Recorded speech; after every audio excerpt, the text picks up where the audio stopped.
am na solo loolu monsieur le président dañuy jàll ci beneen pàcc bi nga xamante ne la ñu jagleel situation politique bi ku ubbi baal bi mooy Sidi Diop bu quotidien Le Soleil ma leen di ko rappelé waat rek ku ci nekk benn question nga am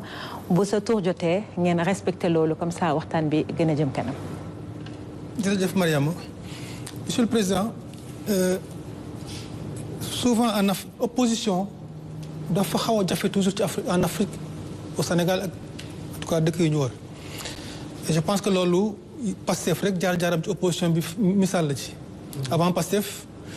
amoon na ay candidats yoo xam ne aussi dañu jógoon bëgg nguur gi ku mel ni Karim Wade ku mel ni Khalifa Ababacar Sall nguur dal seen kaw. alors est-ce que tey jotul au-delà du statut de l'opposition du chef de l'opposition bi ñuy waxee tout le temps est-ce que jotul ñu wax nguur ak opposition waxtaan pour rataxal seen diggante. ba opposition mun a challenger nguur bi comme il faut nguur bi aussi di exercer le pouvoir comme il faut te jafe-jafe yooyu ñu dépassé ko en fait. d'accord naa ci yow ñun suñu jaar-jaar je crois que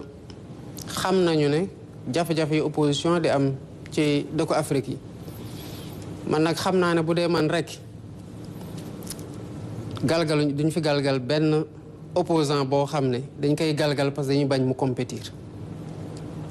parce que en définitive li ma gëm mooy nag ku nekk ni ko président Abdou Diouf doon waxee ma koy ñaanal yàlla may ko wér-gu-yaram ak gudd fan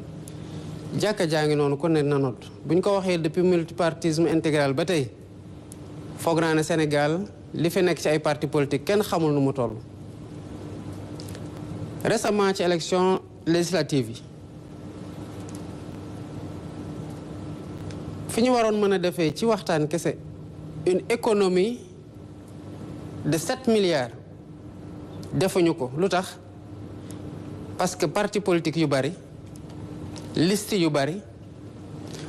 ñu ne leen nañu fexe ba réduire bulletin bi mu bañ a nekk bulletin bu mag buñ ko defee bulletin bu ndaw dañ def économie 7 milliards ñoom opposition bi ñu waxtaan ne non buñ ko defee parce que dañu waxoon nañ def loolu def photo ci tête de liste bi kese ñu ne bu ñu defee photo Ousmane Sonko nekk ci def ñuy gagné mais photo Ousmane Sonko nekk ci te Ousmane Sonko kii liste bu mu dirigé woon gagné na leen gagné gu metti mais derrière le Sénégal a dépensé 7 milliards yoo xamante ne mënoon na ñàkk ci waxtaan pourtant on leur a tendu la main man j'ai saisi le conseil constitutionnel pour xool ndax mënoon naa ko def conseil constitutionnel ne ma ci li yoon wax mënoo ko def ma xam ne mënumaa wàcc yoon ma nangu ko le statut de l'opposition c'est dans la constitution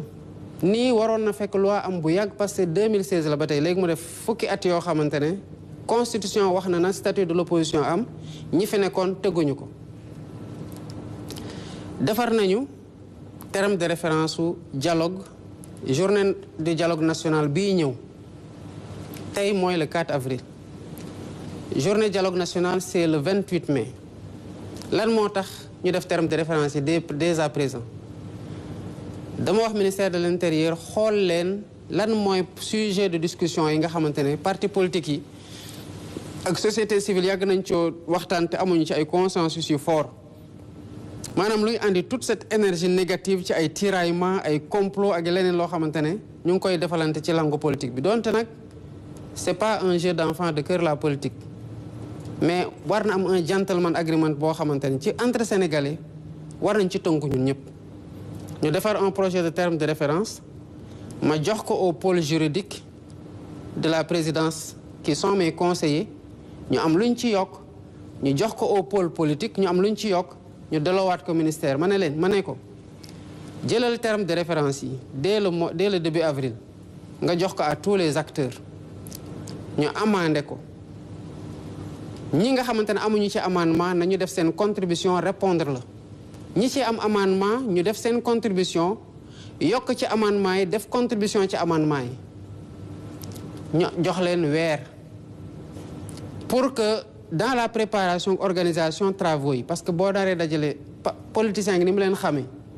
ñu ñëw dans le cadre d'un dialogue qui doit être encadré dans le temps parce que c'est un coût aussi bëgg a waxtaanee lépp en même temps de façon brute mën na am conduite travaux yi jafe te pourtant il y a beaucoup de choses yoo xamante ne buñ ci waxtaanee ba teg yàgg na noonu lañ koy defee ak société civile def leen ko ñoom jox leen ko. lu tax may def loolu li tax ma koy def parce que dama gis na ñun malgré lu ñu dajloo yëpp ak lu ñu xeex yëpp ak lu mu jural Sénégal yëpp ak sénégalais yi mais bu ñu demee ba sénégalais yëpp jàpp ci ba ñu forcer élection am lan moo xew sénégalais yi dañoo xëy le dimanche 24 mars ndekki ba suur sangu ba set solo ba rafet dem voter dox ndànk dem seen kër di xaar résultat yi ngoon jot ñu proclamer résultat yi ñu dóor xam ne dóor nañ leen ñu félicité ki leen dóor Sénégal jëm kanam le lendemain ñëpp liggéey ça signifie que le peuple est à la hauteur du statut du Sénégal en matière démocratique homme politique yi nag la ñu war a dugal dans un couloir de responsabilité le gouvernement gouverne comme ni nga ko waxee l'opposition s'oppose lépp sa mën a nekk dans le respect et dans la sanctuarisation des questions yoo xam ne dañuy xam ne lii kat du lu war a nekk ay xiiroo ak ŋaayoo ci langue politique bi loolu war nañu mën a déggu mooy le sens du dialogue sur le système politique. Il y a une logique de rationalisation bi ci war a am il y a une logique de définition claire du statut de l'opposition pour ñu respecter ko parce que boo jëlee ki topp sama gannaaw qui est aujourd'hui le chef de l'opposition selon ñoom lu ñu waxoon avant ñuy ñëw parce que bu ñu waxee ne chef de l'opposition mais dañu waxoon ne non c'est celui qui est arrivé deuxième boobu ñun majoritaire nañu ba dialogue amoon na fi sax sam prédécesseur gëstu jox parole kenn ne ko chef de l'opposition kon suivant seen logique le chef de l'opposition aujourd'hui mooy ki ñëw sama gannaaw directement mais kooku lu mu am ci voix sénégalais yi ko votel ak boo cumuler les 46% de l'électorat yi voté wul mais c'est pas parce que seen candidat gañewul que amuñu baat ci réew mi dañu am baat ci réew mi ceux qui ont voté contre Diomaye on voit au chapitre dans le champ politique selon nag ni ñu ko organiser suivant nos règles loolu lu ma accepté la te ñun gouvernement bi loolu la ñu accepté bu ñu nekkee ci opposition bi dafa am lu ñu askanoo maanaam dugal ko ci suñu ADN moo ñaalañ ko suñu bopp ak suñu militant mooy le débat technique politique sain ba keroog buñ ñu bëggee faagaagal nag ñu xam ne bu ñu résisté wul dañuy faagaagal ci rek dama maa fi toog maa fi war a toog yéen bokku leen ci te ñuy ay sénégalais ñun ñëpp moo waral loolu li am yëpp am soxlaatuñu loolu parce que le Sénégal est déjà